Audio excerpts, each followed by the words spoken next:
Dear Mr. President, I am deeply honored to have been asked for my advice as you assume the awesome burdens of your new office. I can offer several rules of thumb, which I believe time and experience have proven sound. Act boldly in the beginning. The public has a short attention span, and it will make them forget the accomplishments of your predecessor and impress them with your vigor. Make your first priority the protection of your power. Without it, you are useless. Appear steadfast, but be flexible. Remember, some of God's greatest gifts are broken campaign promises. A playful paraphrase of words written in the year 1513 by a cashiered civil servant in Florence, Italy. What he actually wrote became one of the most hotly debated, deeply disturbing, and important books of Western civilization. To some, it was a veritable guidebook for tyrants and totalitarians. Mussolini loved it. Marxists recognized a fellow revolutionary. To others, it paved the way for ethnic and religious toleration, individual rights, and modern democracies. But, fairly or unfairly, it has caused his name, Machiavelli, to ring through the centuries as a synonym for evil.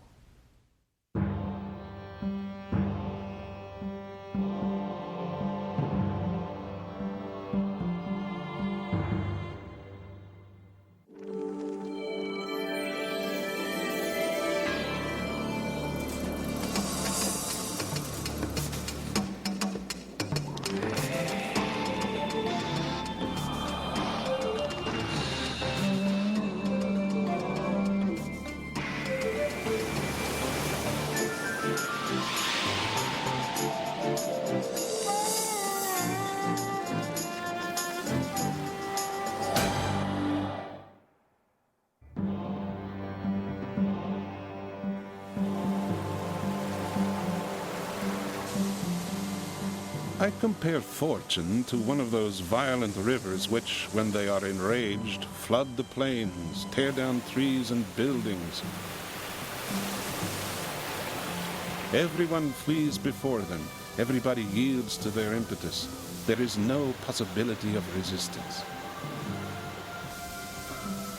Yet although such is their nature, one may still take precautions when they are flowing quietly, building dams and dikes to control them in flood time. So it is with fortune. Rivers are not to be trusted. Neither are men.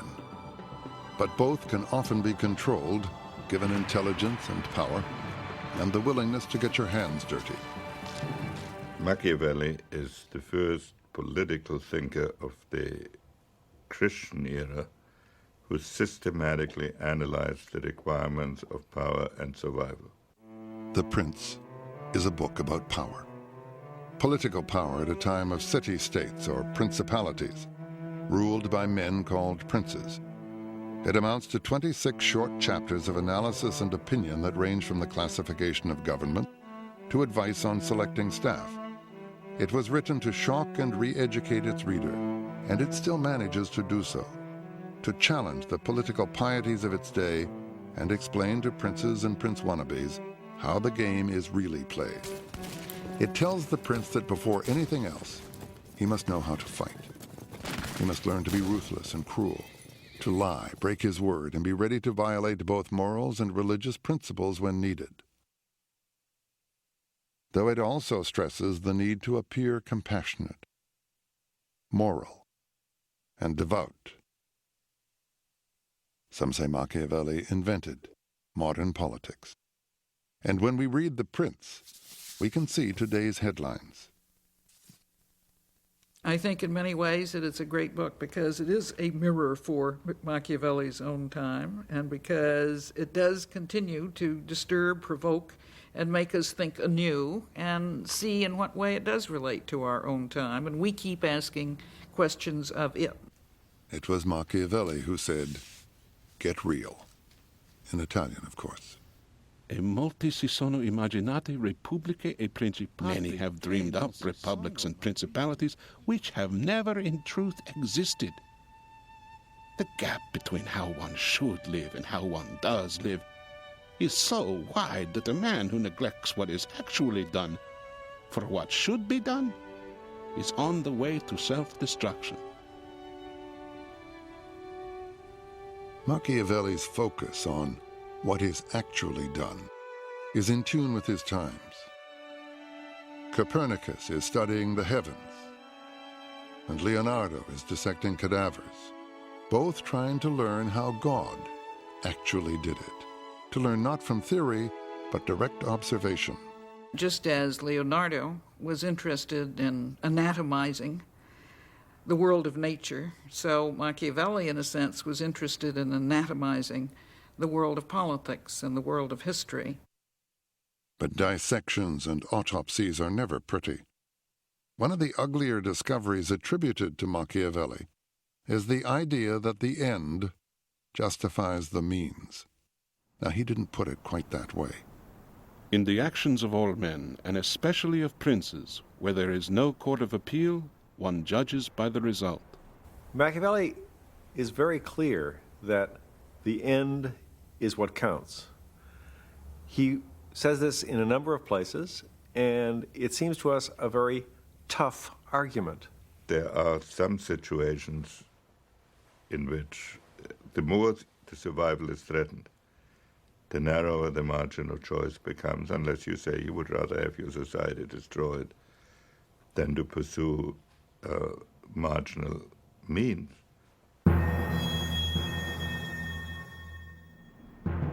What would you do to prevent this from happening to your people?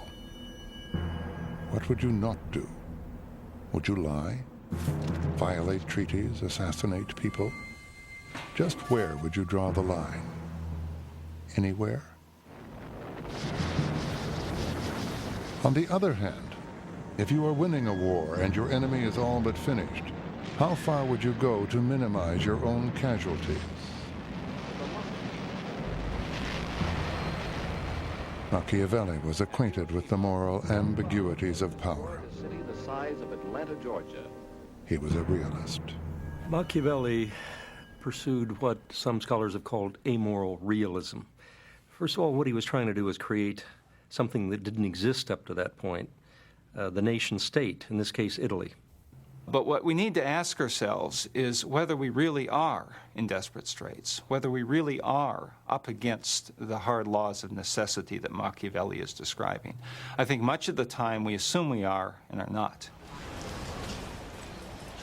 Like politicians today, Machiavelli justifies harsh or deceitful means as necessary to the common good. But his focus is on the presence or absence of power. What is it? How do you get it? How do you keep it? Good questions in any age, but stark and immediate in Machiavelli's.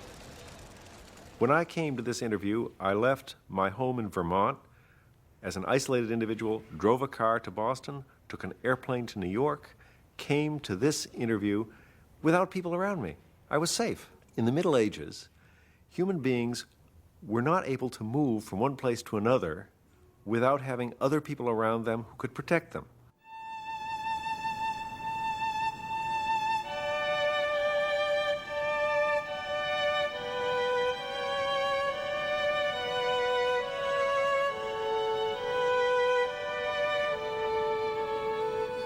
Florence, fabulous window on the past. Down these same streets walked the monks, soldiers, and merchant princes of Machiavelli's time, as well as artists whose names and work are today as famous as his.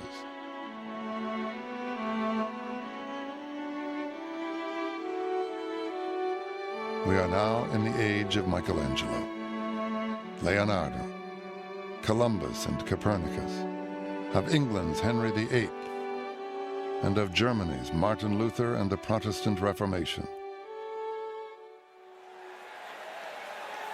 It is a turbulent time of conflict and contradiction. New ideas and new technologies are rocking Europe like a great earthquake.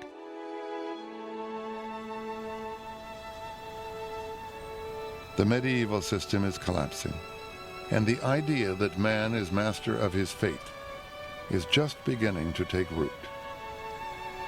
It is the Renaissance, the April of Western civilization, and the concept of government as a purely human invention is one of its flowers.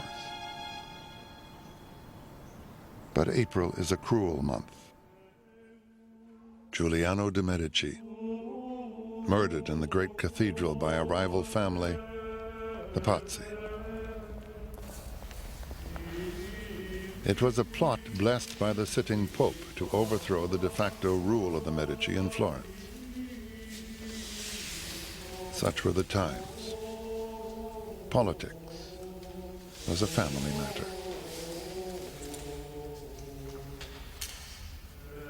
Medici retribution was swift and brutal. Several conspirators, including an archbishop, were slaughtered where they were caught, and their bodies hung from the windows of City Hall. The last one sketched as it hung by Leonardo da Vinci. Religion, too, seemed often a kind of family affair. Princes of the church had concubines. Popes had children. Lucretia and Cesare Borgia, brother and sister and lovers, also had wealth and power thanks to their sire, Pope Alexander VI, who gives the term godfather a whole other meaning. Italy was an anarchy of city-states, popes and other princes in constantly shifting alliances, murders in the cathedral, and orgies in the Vatican were the debris of a crumbling medieval order. This was the world of Nicolau Maquiavel. The separation of politics and religion was to become for him a major theme.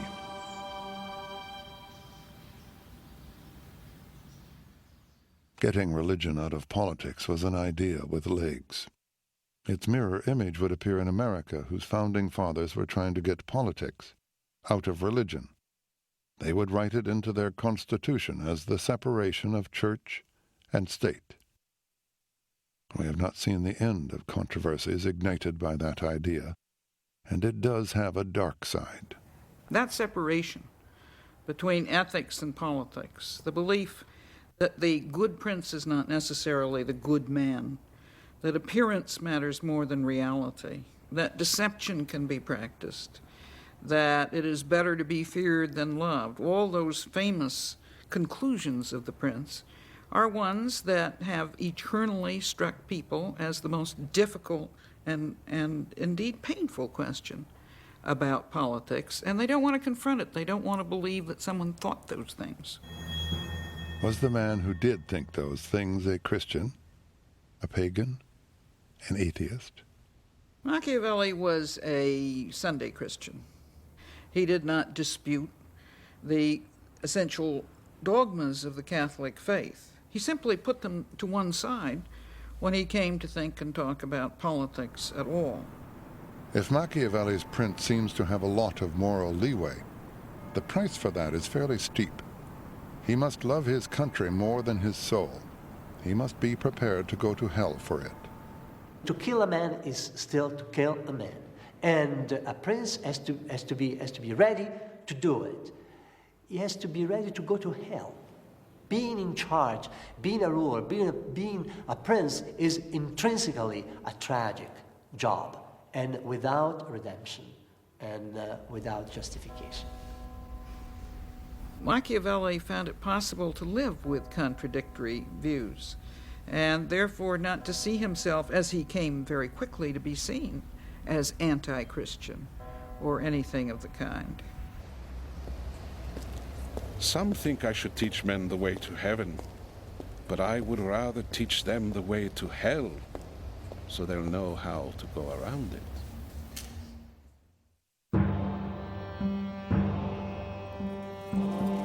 The Medici were exiled in 1494, when Charles VIII of France rode unopposed into Florence on his way to other conquests. Nicolau Machiavelli was 27. The city, long a republic in name, became again a republic in fact.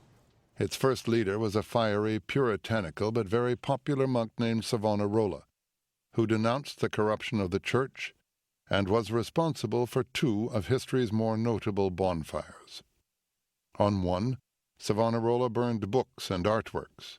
On the other, the church burned Savonarola. The spot is marked today in front of City Hall, where a few weeks later, Nicolau went to work for the Republican government of Piero Soderini.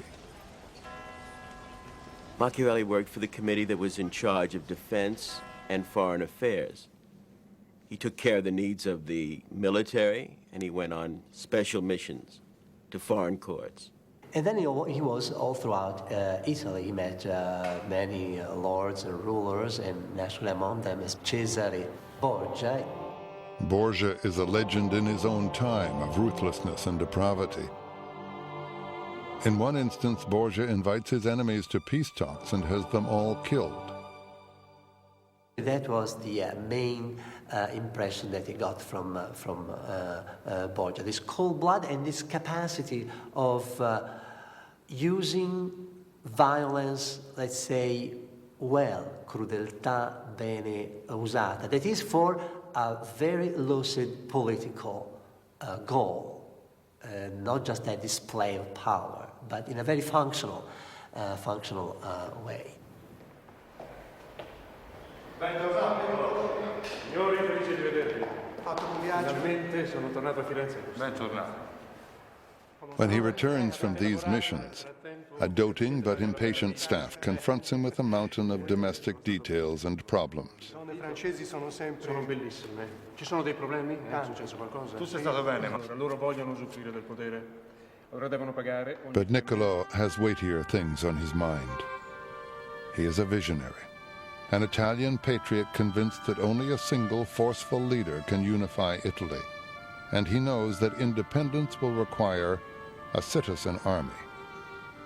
Machiavelli believed that the mercenary armies that characterized the military system of Renaissance Italy, and indeed of much of Europe, were a terrible mistake, that the Romans had used civic militias, that every state should use its own citizens, that only in this way could you get the commitment and ethos of civilians to express themselves in the defense of the state, and that would have very good results in terms of the internal laws, institutions, and ethos of the state as well.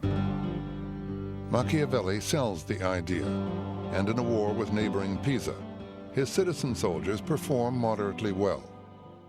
But in 1512, they meet hardened Spanish troops at a town named Prado.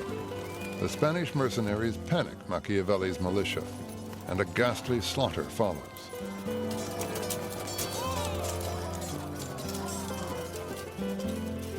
In the wake of this rout, the Medici return to end the Soderini Republic, and with it, Machiavelli's political career.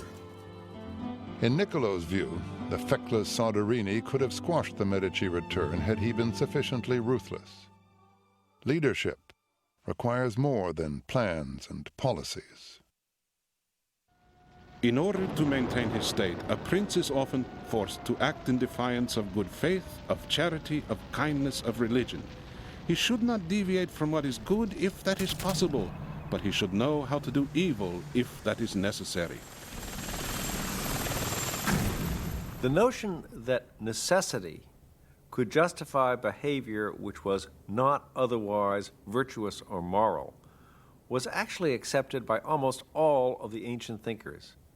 Lincoln's critics in his day thought he was a dictator, thought he was a tyrant, thought he was undemocratic, thought, in spite of all the folksy backwoods charm, that he was an egomaniac and was operating unconstitutionally much of the time. In the case of, for example, the suspension of habeas corpus, he probably was. And this is perhaps a great example of Machiavellian leadership in a democracy. There is a physics of politics, and sooner or later every leader discovers for himself the laws of relativity and uncertainty, also known as the law of unintended consequences. Taking everything into account, he will find that some of the things that appear to be virtues will, if he practices them, ruin him, and some of the things that appear to be vices will bring him security and prosperity. Messeri ci hanno dato la lista di capponi e lui ha confessato e ha fatto dei nomi. Dimmi, che nome ha fatto? Pietro The Paolo reinstalled Medici have discovered a plot to overthrow them, and they have a list of people the plotters hope to recruit. The seventh name on the list is Nicolau Machiavelli. The plotters never got to Machiavelli. It doesn't matter. He's a suspect, and the Medici don't need much excuse to throw him into prison.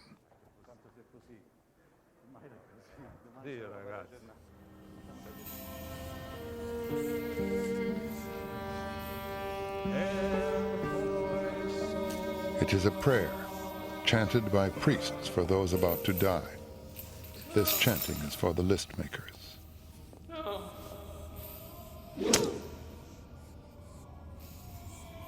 Prison here has two functions: execution and interrogation. Interrogation means torture, quite legal and quite ingenious.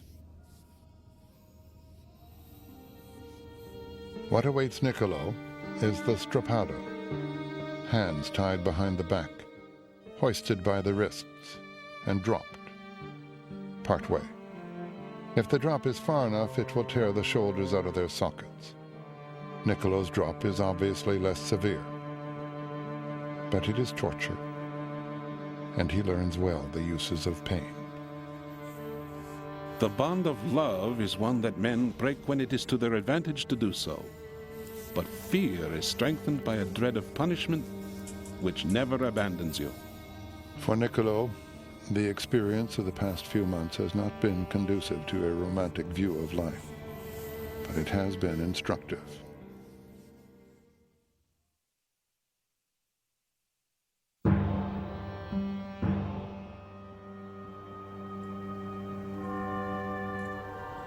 In the spring of 1513, Giovanni de' Medici becomes Pope Leo X, and Machiavelli is released in a general amnesty, but with restrictions.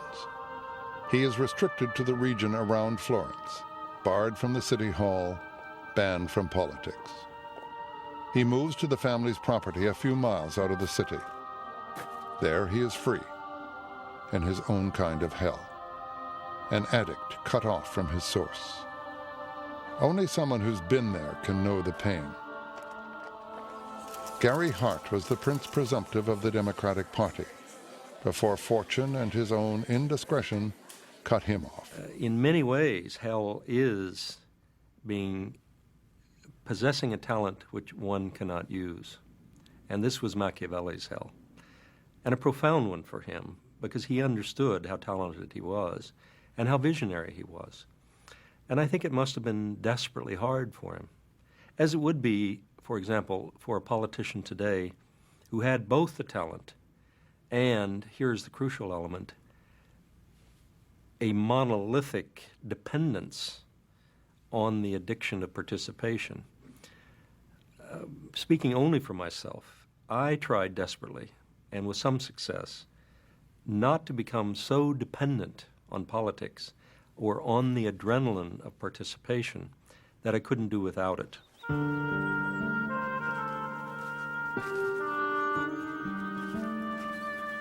In a letter to a friend, Nicolau describes the narrow confines of his current life, supervising work on his property and killing time with the locals in the local inn. With these I sink into vulgarity for the whole day, playing at cards. And these games bring on 1,000 disputes with the countless insults, and usually we are fighting over a penny. So involved in these trifles, I keep my brain from growing moldy. The personal Machiavelli seems entirely human. He is compassionate, witty, and profane, even sometimes obscene. He is married, but he is attracted to other women, and they to him. Machiavelli was a great guy. He was friendly, affable, loyal to his friends. He loved to go out drinking. He loved women. He loved good conversation. Just an ordinary, nice guy. Well, ordinary may not be the best word, but certainly Machiavelli seems anything but Machiavellian. He is personable.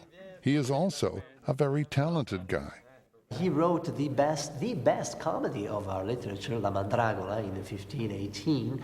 And, okay, there's a comedy with bitter and even somber undertones, but it's a lively play, wonderful. On the coming of evening, I return to my house and enter my study. And at the door I take off the day's clothing covered with mud and dust, and put on garments regal and courtly, and reclothed appropriately, I enter the ancient courts of ancient men, where, received by them with affection, I feed on that food which is mine and which I was born for.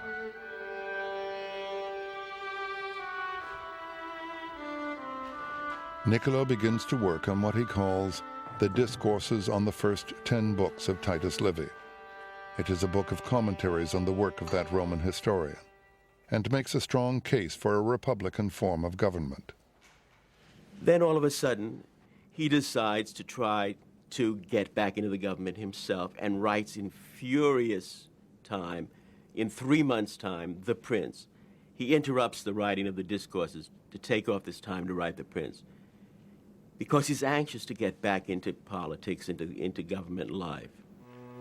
Are there two Machiavellis here? One writing a book on the republican form of government, and the other, almost simultaneously, writing advice for tyrants. I look at Machiavelli's Prince as a work on statesmanship, and the Discourses as a statement of desirable objectives.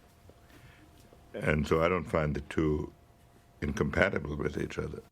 Politics was his consuming interest, and if he could have made the world the way he wanted it to be, he would have preferred a republic. But he could live with both republics and with principalities, and his point was that you begin from where you are, and that you judge any form of government by its outcome rather than simply by its form. All the states, all the dominions, under whose authority men have lived in the past and live now, are either republics or principalities. Principalities are either hereditary. So begins the most famous job application in history. It joins Niccolau's passion for a united Italy with the fact of Medici rule. It urges the reigning Medici to take on a new role as nation founder. Nicolau offers a blueprint for a new kind of leader. So, who is this ideal prince? What are his qualities? Roughly that combination of strength of character, intelligence, courage, skill, and luck, which astronauts call the right stuff, plus a touch of ruthlessness. Machiavelli stressed two sets of attributes for the prince. One was very colorful. He used the image of the fox and the lion. The prince must have the ability of the fox to find the snare and the courage of the lion to drive off the wolves. At certain particular moments, which he calls the founding or refounding of a regime, you will need a leader with exceptional intelligence, with the intelligence of a Lincoln, with the intelligence of a Washington, with the intelligence of a Bonaparte. Machiavelli's breakthrough is that he gives us the persona, the personality of the political realist. He gives us the inner discipline of the strategist. And this is a discipline that involves a great deal of self-control, such that one cannot revel in conquest, one can not strike out impulsively, one has to be constantly scrutinizing one's own motives, one must constantly attend to others carefully, even civilly, lest you give away your own hand, and while you're trying to discern their own missteps or their own deceptions. And so what we get is someone who's not quite a Christian knight, but is nonetheless often very well behaved. He also gives us the political actor. The prince may or may not keep his word, may or may not be humane, devout, a man's man, a family man, depending on the circumstances, but he must appear to be all of those things. Men in general judge by their eyes rather than by their hands, because everyone is in a position to watch. Few are in a position to come in close touch with you. Everyone sees what you appear to be. Few experience what you really are. And so there is a larger sense in which the prince is playing a role, which is to appear to be the things he knows he must not necessarily be, and to appear to act on principle when what he's acting on is calculation, or what the modern world would refer to as long-term strategy, because in a certain way Machiavelli invented the very notion of a long-term strategy. Stay focused. Talk about things that matter to people. You know? It's the economy, stupid. Okay? So, as we always say, you know, speed kills. And we will die in this debate if we're not there first with our answers. Bush was on the defensive on... But perhaps most important, Machiavelli's prince is a political artist. He sees the prince as somebody who takes matter as though it were marble and imposes a form on it as though that person were a sculptor. Form out of stone, order out of chaos, civilization from savagery. Michelangelo and Machiavelli's prince have much in common. Trouble is, raw material for the prince is human flesh and blood. For that, the prince must learn how and when to be cruel. And he must have studied war.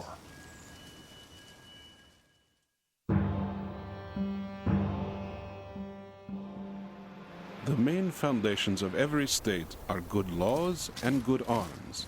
And because you cannot have good laws without good arms, and where there are good arms, good laws inevitably follow, I shall not discuss laws, but give my attention to arms. The sentence is one of the most marvelous puzzles in all of Machiavelli. You need good arms. Good arms are the arms of a citizen army, not a mercenary army.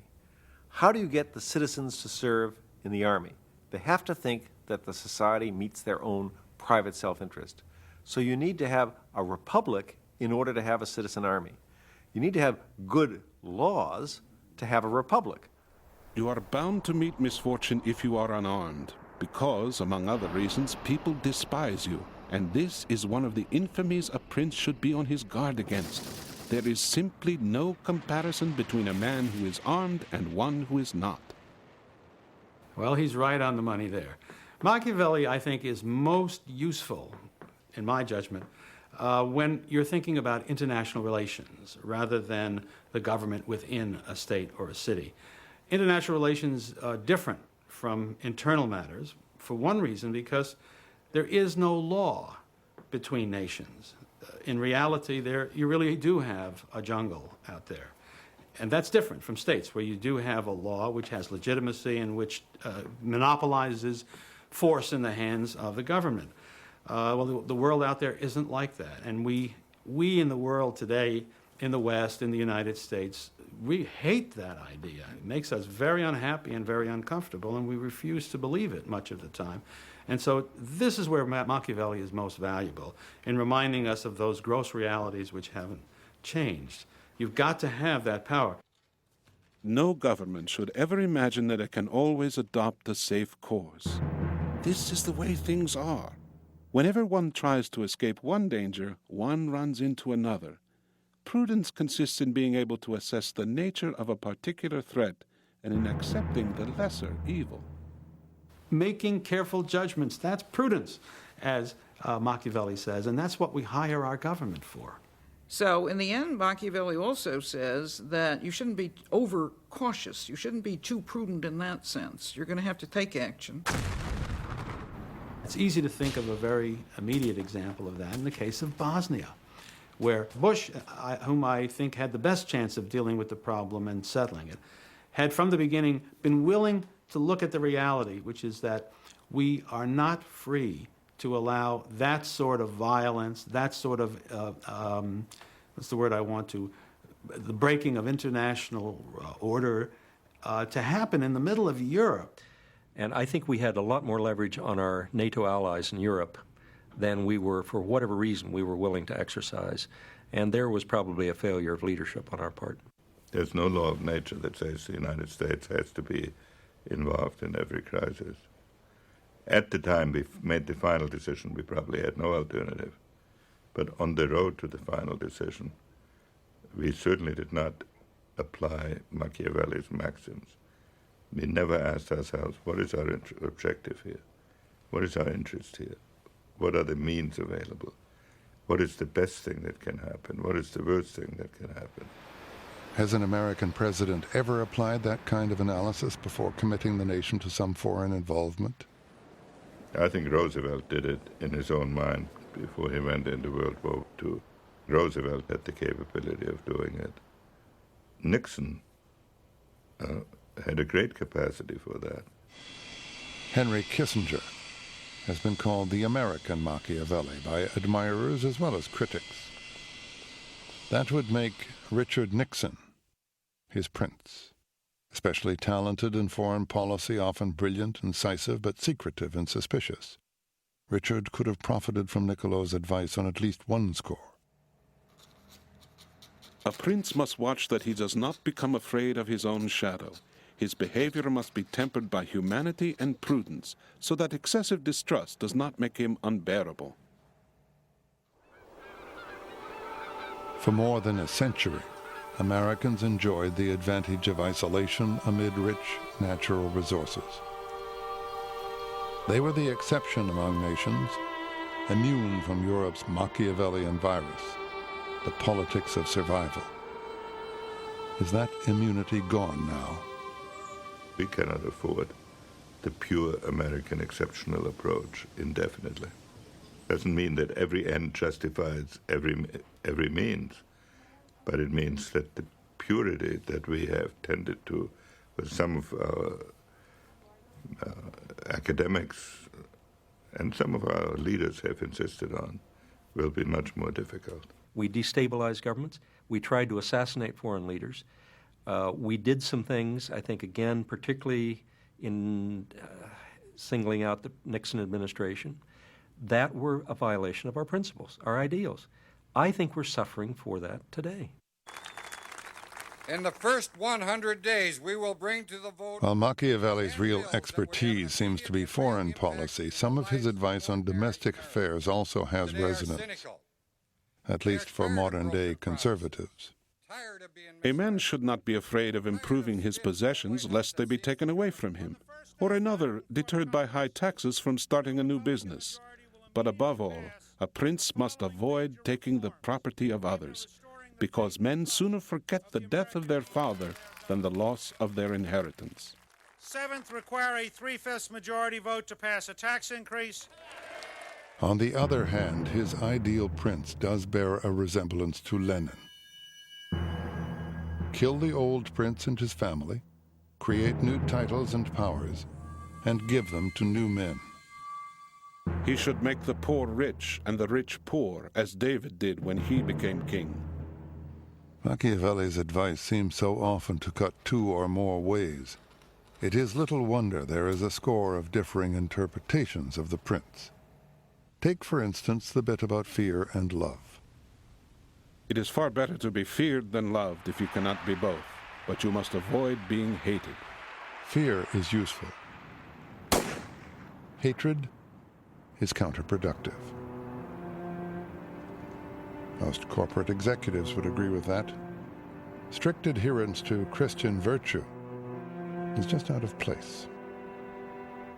And so the question he raises is part of the distinction that he brings to the modern study of politics. The answer he gives is also particularly distinctive.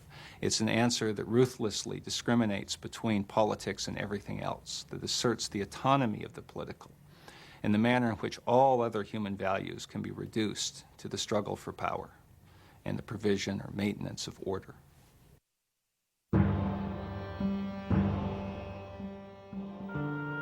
A copy of The Prince was finally presented to a Medici, who gave no indication he ever read it. It would never be published in Machiavelli's lifetime, and when he died, he went to hell. Sort of. The demonization of Machiavelli began very shortly after Machiavelli's death. And that came at a time when the crisis of the contesting religions was really kicking into full gear in the 1530s and 40s. And both sides saw a demon in Machiavelli. Poor Nicolau. Not only is he now a demon, but the Medici plague him even in hell. His ideas are said to have inspired the massacre of 50,000 French Protestants in 1572, while Catherine de' Medici was Queen of France. And Protestant England makes Nicolau its prime villain. There is the idea that everything that is base and Italian and Southern and Catholic is somehow Machiavellian. It is at that time, the time of Marlowe and Shakespeare, that this association with evilness becomes apparent. They talk about Iago as being Machiavellian. They talk about Richard III as being Machiavellian. Then there's a kind of rehabilitation that takes place in the era of classical republicanism, including some of the classical republicanism of England, when people began to look at Machiavelli the Republican. The state of Machiavelli's soul is a good deal less important to us than the nature of his legacy, the uses to which his ideas have been put. In the 20th century has seen him on the one hand as a precursor of autocratic or even totalitarian views of government, and on the other as a good Republican and a fine social scientist who helps us to understand how things work.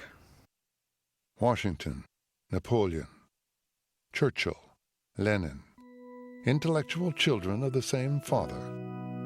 How Machiavellian. Now, history can't tell us where Nicolau's soul ended up. But we do know that he believed in keeping up appearances, and that his mortal remains were put in the Cathedral of Santa Croce, among other honored Florentines.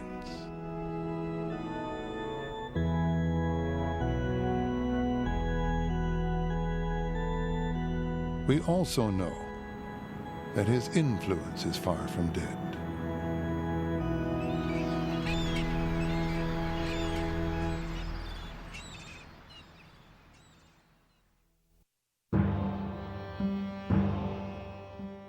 Machiavelli and the Prince seem very much in vogue today.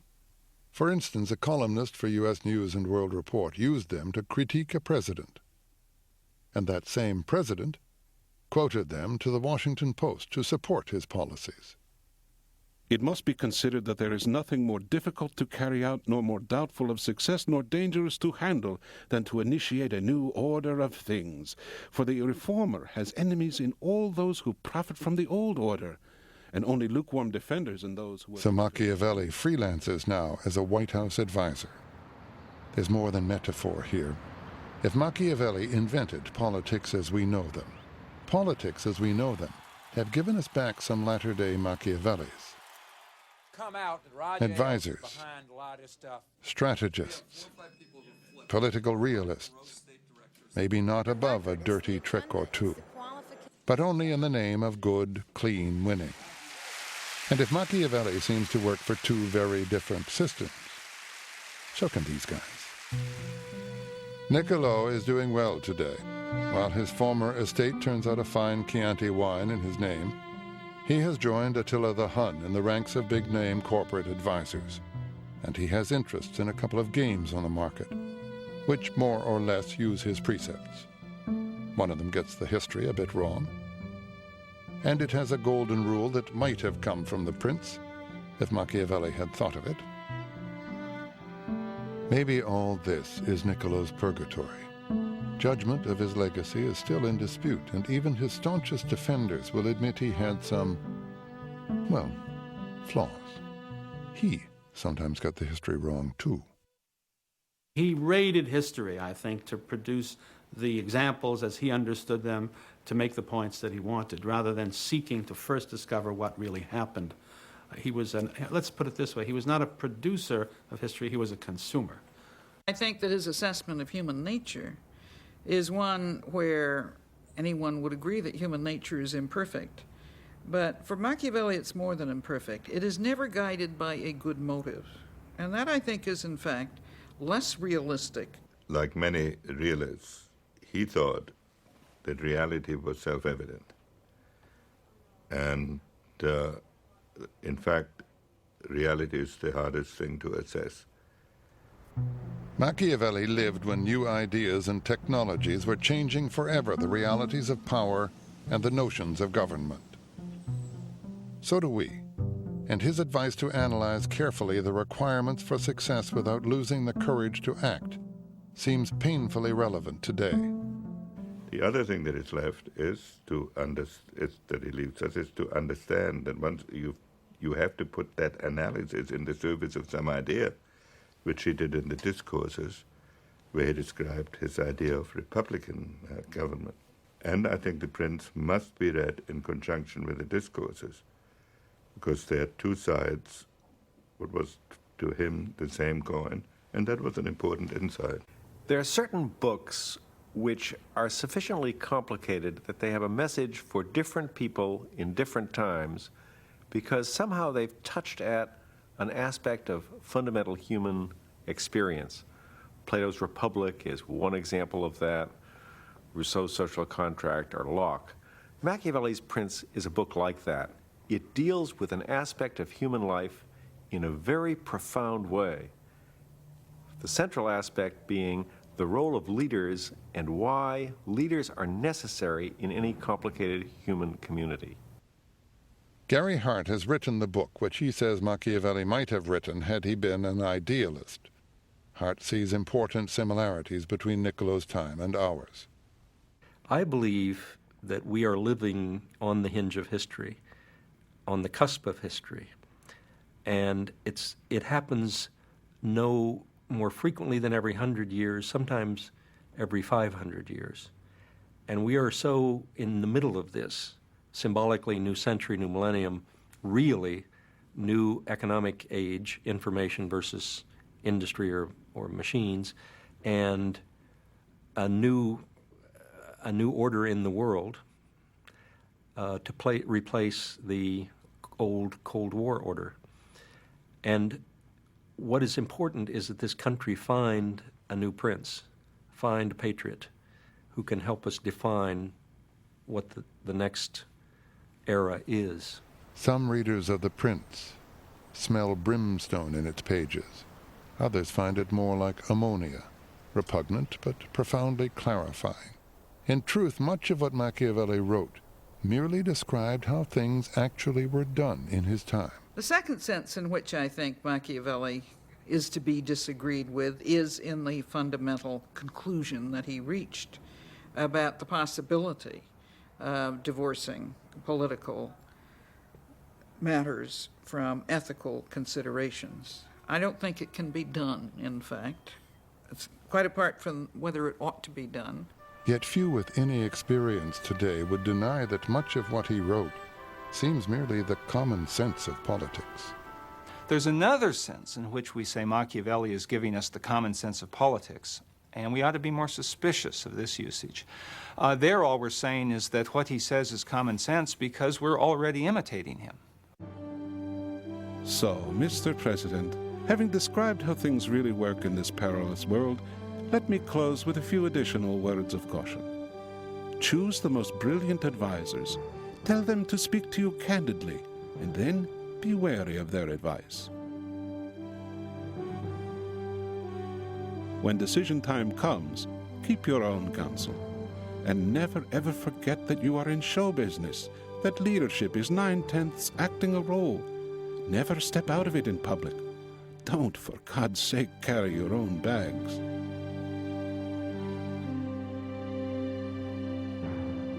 Welcome to the top of the heap, and lots of luck. Your humble and admiring servant, Nicolau Machiavelli. P.S. Don't look to heaven for your reward.